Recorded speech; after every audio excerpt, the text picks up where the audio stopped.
அன்புள்ளம் கொண்ட கன்னிராசி அன்பர்களே, உங்களுக்கு இந்த ஜூலை 21லேருந்து 27 வரைக்கும் எப்படி இருக்குன்னு பார்க்க போகிறோம்.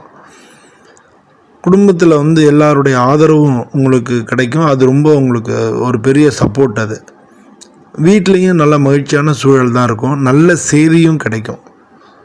ஆனால் தேவையில்லாத கெஸ்ட்டு அவங்க மூலமாக உங்களுக்கு செலவு அதிகரிக்கலாம்.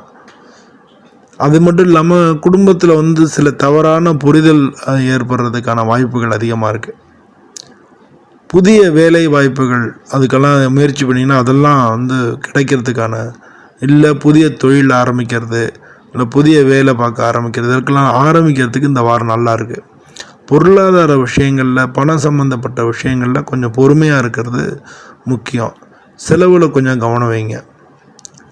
தொழில் சம்மந்தமாக முதலீடு அது மாதிரி பண்ணுறீங்கன்னா முக்கிய முடிவுகளை நீங்கள் எடுத்தீங்கன்னா சீக்கிரம் எடுக்கணும். ஏன்னா முடிவெல்லாம் அந்த டயத்துக்கு நம்ம செஞ்சால் தான் நல்லாயிருக்கும்.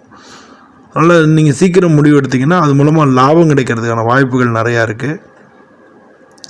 நல்ல உடல் அதை முன்னிட்டு நீங்கள் உங்களுடைய பழக்க வழக்கங்களை மாற்றிட்டு நல்ல ஆரோக்கியமான விஷயங்களை செஞ்சிட்டிங்கன்னா நல்லாயிருக்கும்.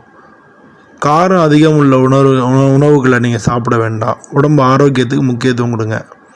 அப்பப்போ மனசு கொஞ்சம் கவலை இருக்கலாம், மன உளைச்சல் ஏற்படலாம், ஏமாற்றம் ஏற்படலாம். அதெல்லாம் வந்தால் கூட எதிர்காலத்தில் மனசில் வச்சு எல்லாத்தையும் சமாளித்து முன்னேற்றத்தை நோக்கி, முன்னேற்ற பாதையில் மனசை வச்சு முழு மூச்சை அதற்காக தினம் ஒழித்து முன்னேறதுக்கு முயற்சி பண்ணுங்கள். உங்களுடைய குழந்தைங்களுக்கு வெளிநாட்டில் படிக்கிறதுக்கோ இல்லை வெளிநாட்டு பள்ளியில் சேர்கிறதுக்கோ நீங்கள் முயற்சி பண்ணிங்கன்னா அதுக்கு கூடுதல் ஆவணங்கள் எல்லாம் தேவைப்பட்டு கொஞ்சம் டிலே ஆகலாம். நீங்கள் செலவில் கொஞ்சம் கவனமாக இருங்க. குடும்பத்தினருக்காக எதுவும் அவங்கள காயப்படுத்தாமல், உணர்ச்சி அடிப்படையில் முடிவெடுக்காமல் நிதானமாக இருங்க.